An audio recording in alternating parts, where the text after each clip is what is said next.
Okay, so I think that's it for this day. It went from unedited quick video to something that I was trying to add more information about. It was good to get out here. I don't get out here very often, maybe once every 10 days. Really just... So now these purple coneflower are going to seed. Can I just simply grab them? How do I... Welcome everybody. I'm over at the other smaller property and I'm trying to figure out, well, for one, I wanted to do a video on the kind of a fall look. Sorry, I'm not even on camera. There's some of those seeds.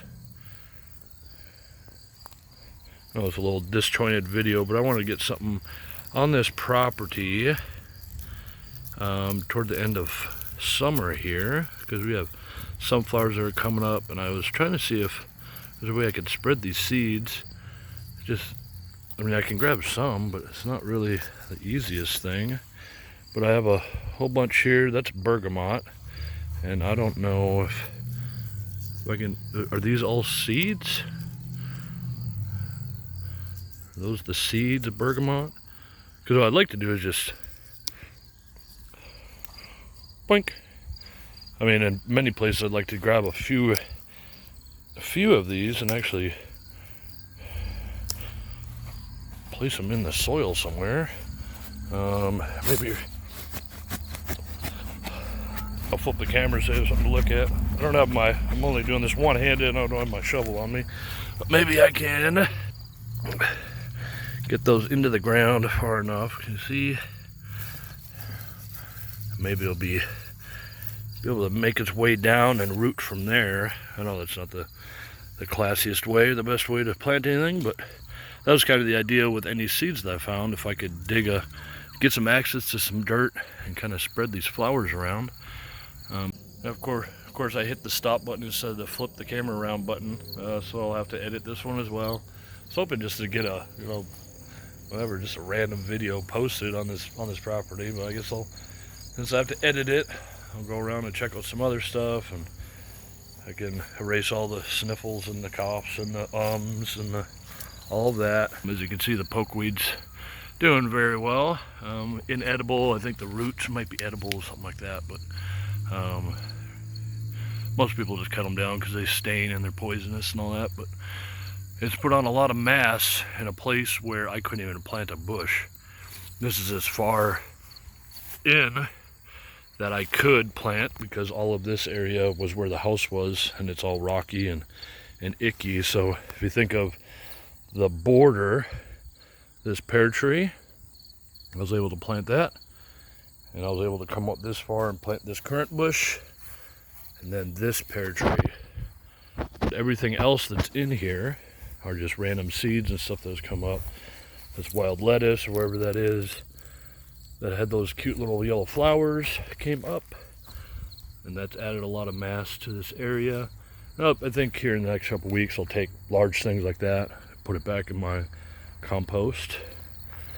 But we've had sunflowers in here, and that was just from laying down the heads from a friend's land.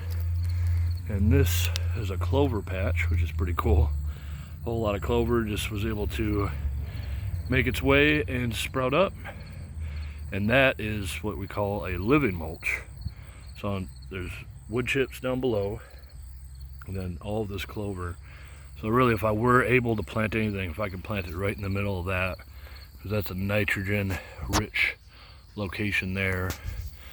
And of course, we have a huge amount of nutrient accumulation from all this comfrey. And we're letting it go, but you can see we've cut it on video 3 times. And it just keeps coming back and back and back and reblooming, reflowering. We have one of the most important little butterflies in the world that, once you know it, is not a monarch, but it's just as important, I'd say. It's a little gardening joke there. Preservation maybe joke. And these elderberry have sprung up. These are Bob Gordon, and they've just exploded. To put it in context, I think maybe this branch, let's say I think maybe this branch all the way to here was what was there in the spring, and then all of this came after. This all came after, that all came after. I mean, it's every stalk in here is all brand new growth from this year. And it had flowered, and we still have some berries on there. The birds, I bet, are come through here and just snatch them all up. But I haven't eaten any. I'm gonna do that. Oh no. It's hard to do with one hand. These are my first elderberries ever, actually.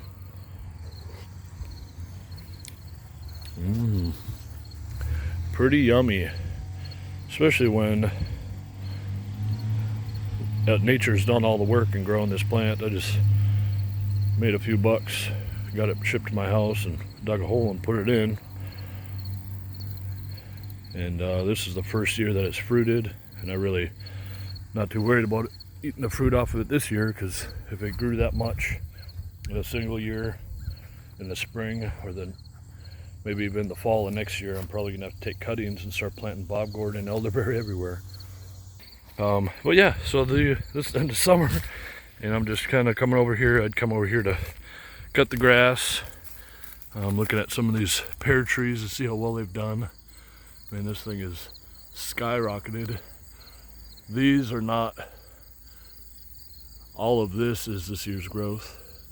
It was like right here at the spring, and it's forked, gone up, and forked again.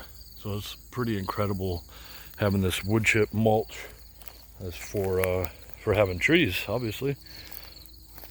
And of course we got some bee balm, and our bergamot's doing really well. So I walk through a spider web.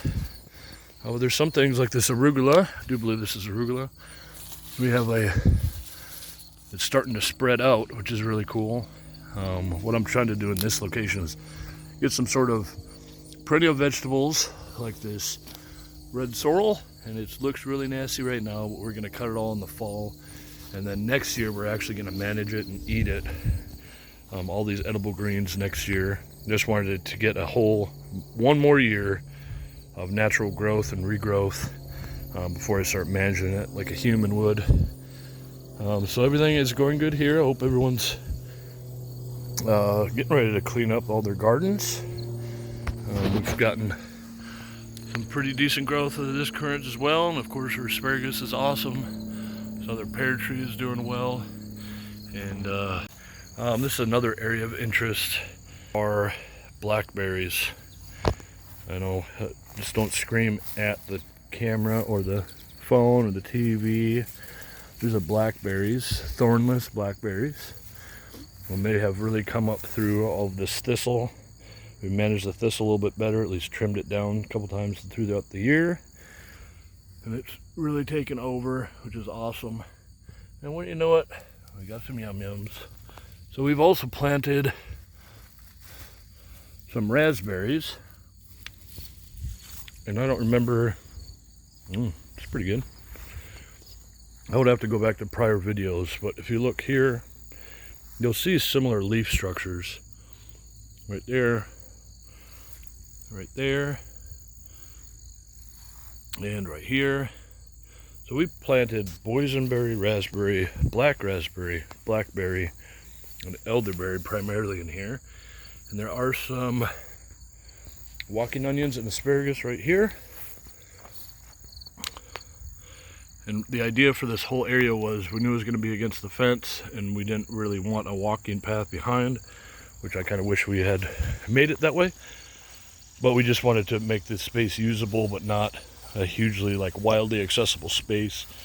And that's what it's kind of turned out to be. We've added some sunflowers and all that. But we had problems last year because we let the thistle grow up after we had planted all these berry bushes, berry canes. And it shaded out the plants and let them grow. However, when we trimmed that toward the end of summer, middle of summer, the shock of the sun amount change, I suppose, actually knocked a lot of these out. And this is how they rebounded a year later. And as you can see, the overall height of the thistle, it's still going to flower, but the overall height of it has been severely limited. So all these better plants will be able to grow here. Kind of set it up and let things grow. This is only the second year that things have been in the ground here, but I'm really pleased with all the biomass that's accumulated, the amount of butterflies and bees and bugs I see flying around, and just about every plant that I've planted is growing. So next year should be gangbusters for veggies, perennial veggies, maybe some pears, and definitely elderberries, honeyberries, and currants. So appreciate you tuning in.